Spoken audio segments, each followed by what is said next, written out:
สบายดีทุกคนเพื่อนพี่น้องเพื่อนเฟซทุกคนเพื่อนยูทูบ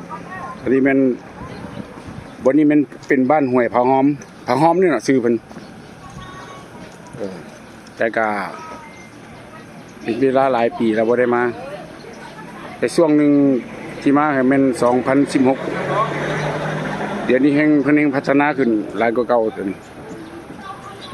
อันนี้เพิ่นเฮ็ดครัวขามไปมีบ่อนดื่มบ่อนกินอาหารอันนี้เป็นครัวแบบอันสะพานนั่นไม่น้องตัวนี้เป็นอันตะกี้มันจะเป็นบ้านน้อยๆซื่อดอกบัดนี้เพิ่นเฮ็ดอันบนท่องเที่ยวแล้วก็ถึงอันผาตัวนี้เคยมาแต่2000นั่นเคยมาถ่ายรูปแต่2000นั่นแต่2001แต่เพิ่นบ่ได้ก่อได้อันนะบ่ล่ะมันสิเป็นอันบ้านน้อยๆห้วยผาหอมธรรมดาชื่อเพิ่นนี่บัดนี้เพิ่นเฮ็ดเป็นสถานที่ต้อนรับแขกแล้วก็ต้อนรับอันคนนักท่องเที่ยวทุกคนอันนี้คือสิเป็นน้องตัวนี้มันมีบักจับนี่มีบักกระจับโอ้เดี๋ยวนี้ประเทศคักหลายเดี๋ยวนี้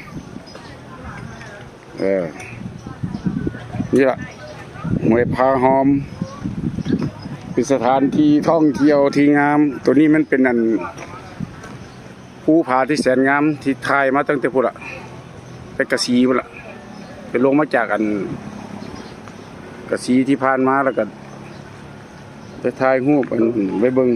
ทีละนึกสุดเด็กอ่ะคอแหบเลยเพราะว่า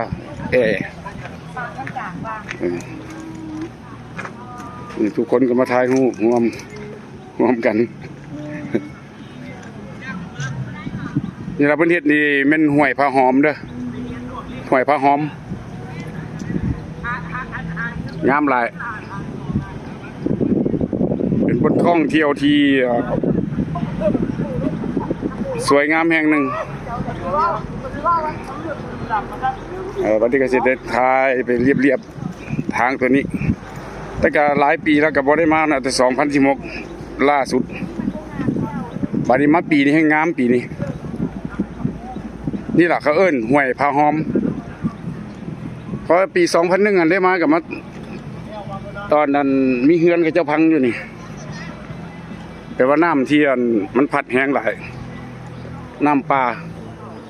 อันนี้สิทายอ้อมปินไปหูเก่าแล้วผู้ตัวบนนี้เคยฝันได้ขึ้นไปถึงตัวนี้หลังจากเมื่อฝันแต่ในความฝันสิบ่เป็นนั่นภูแนวนี้สิเป็นบ้านคนภูแต่น้อยๆตัวจอมน้อย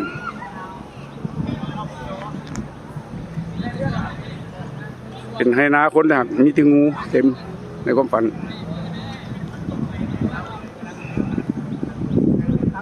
เอาปฏิกิริยาหมดกองหมดอย่างไรก่อน